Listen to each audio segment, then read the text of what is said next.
I'm in a tango with the devil that I love, who burns me every time, drunken from the sweet poison that she feeds me. And once again, I dine. My cup runneth over with tears.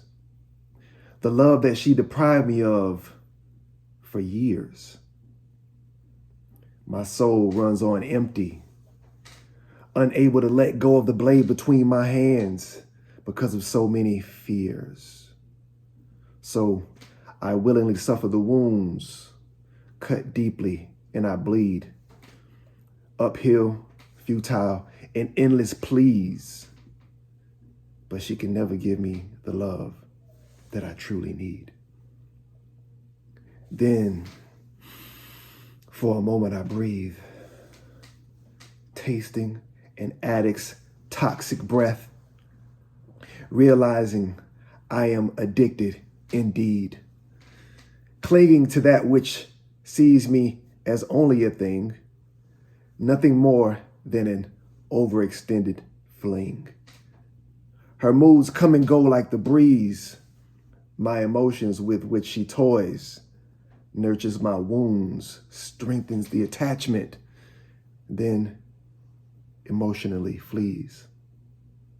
Do I leave? No, I work harder for her love, allowing her to manipulate me with ease.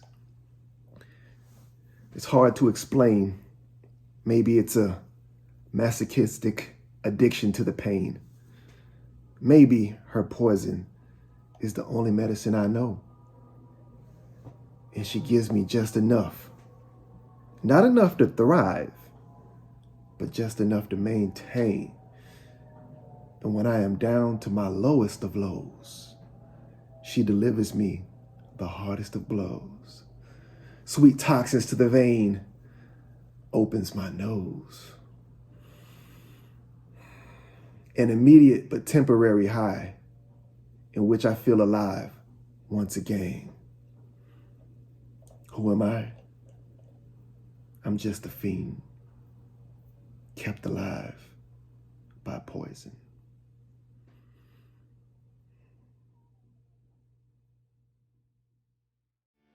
You go against your nature as a human, right? Your failures, your triumphs, nothing more than an overextended uncertainty, frustration, despair.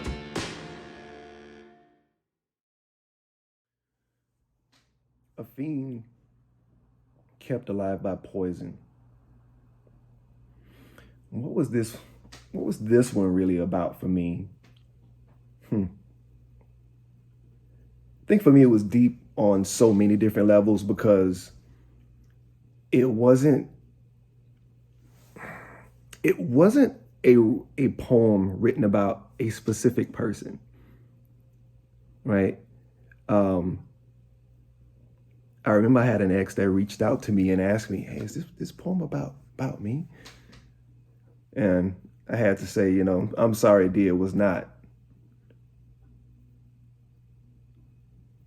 specifically about you. What the poem represented was my recognition of a pattern that I've had in relationships, in that I found myself constantly being in toxic relationships.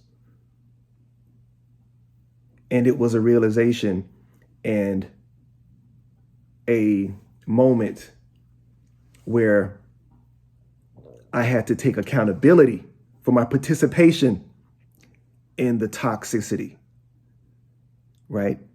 Because I was running from toxic situation to toxic situation to toxic situation. But I couldn't point the blame at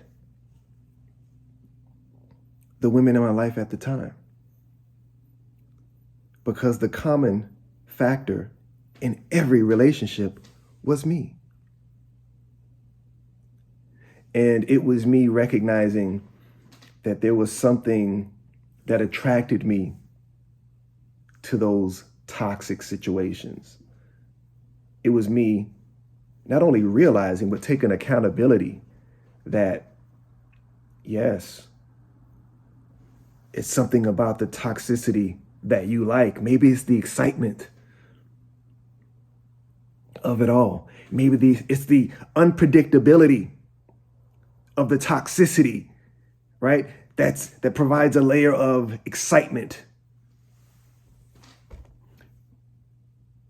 Perhaps that was the thing that drew me in. And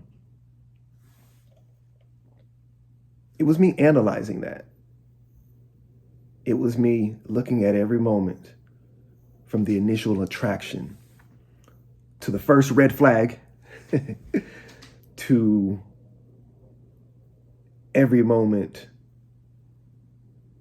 of pain, turmoil, disagreements, unsettling moments.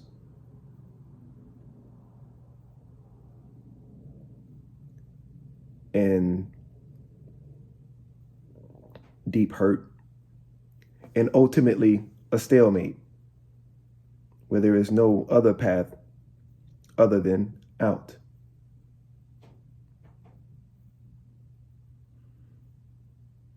So it was an understanding of that, but also elaborating on those feelings, right? Understanding that this is toxic, and it's almost like an addict that is addicted to some sort of substance, because ultimately their body depends on that chemical now. They're dependent upon it. If they just automatically quit that substance, they may go into shock. They get sick, right? Ultimately can die. And so I saw that as a great metaphor for toxic relationships. There are people, I've been one of those people, that you find yourself in a pattern of toxicity. And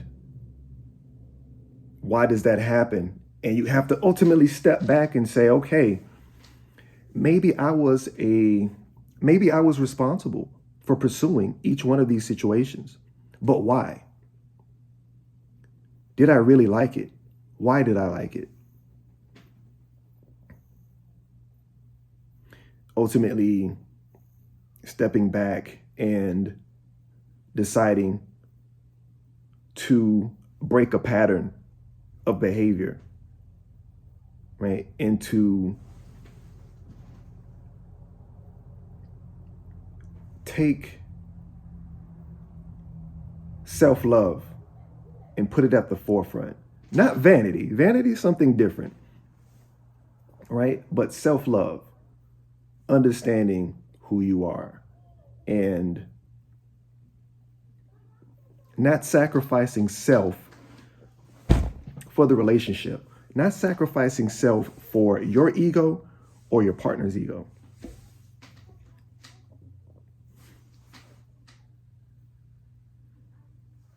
So those were the many lessons in being a fiend kept alive by poison. Was ultimately the recognition of an addiction to being in a state of unpredictability, the need to have that level of excitement, which was always found in a toxic scenario, right? Understanding there is a codependence there, but recognizing that this is ultimately a toxic drug. It's a toxic situation. So when she'd feel me pulling away, she'd give me a little love to bring me back in. Not take it. and it would be great. It would be ultimate ecstasy, right? And then that was followed by pain and misalignment.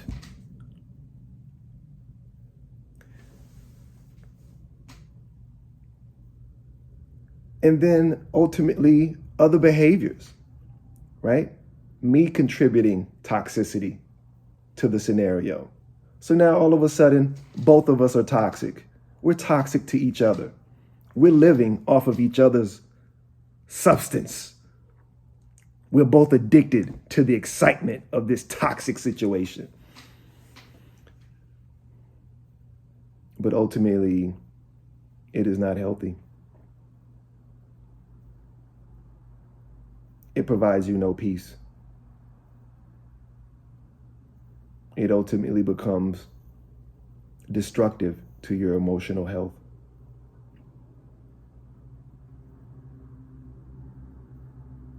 And so while it is a recognition of the fun factor that it plays in our lives, we have to make a decision.